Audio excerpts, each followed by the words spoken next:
তো হ্যালো বন্ধুরা, welcome back to my page and channel. যারা যারা পেজ থেকে দেখছো তারা প্লিজ পেজটাকে ফলো করে দিও বন্ধুরা। দেখো আমি কোথায় আছি, দেখো হসপিটালে অ্যাডমিট রয়েছে ছেলেকে নিয়ে।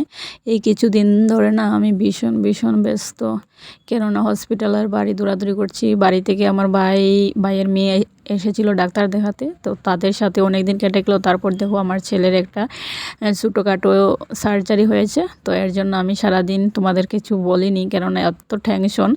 এখন দেখো অপারেশনটা শেষ হওয়ার পরে সিটে দিয়েছে, তারপর একটু ভালো দেখলাম তারপরে আমি ভাবলাম যে তোমাদের সাথে একটু শেয়ার করি। এই যে দেখো কিছুক্ষণ শুয়ে থাকার পরে দেখো এই যে বসে রইল।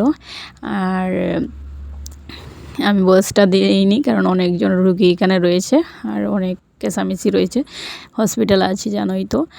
আর সকাল থেকে না আজ পর্যন্ত দিনটা যে কী করে কাটছে কি বলবো, সবটাই তোমরা তো বুঝতেই পারছো। ছেলের অপারেশন হলে মা বাবার কি হয়। তো যাই হোক, কী আর বলবো বন্ধুরা, একটু শেয়ার করে দিলাম। টাটা বাই বাই, আবার দেখা হবে নতুন আরেকটি ব্লগে।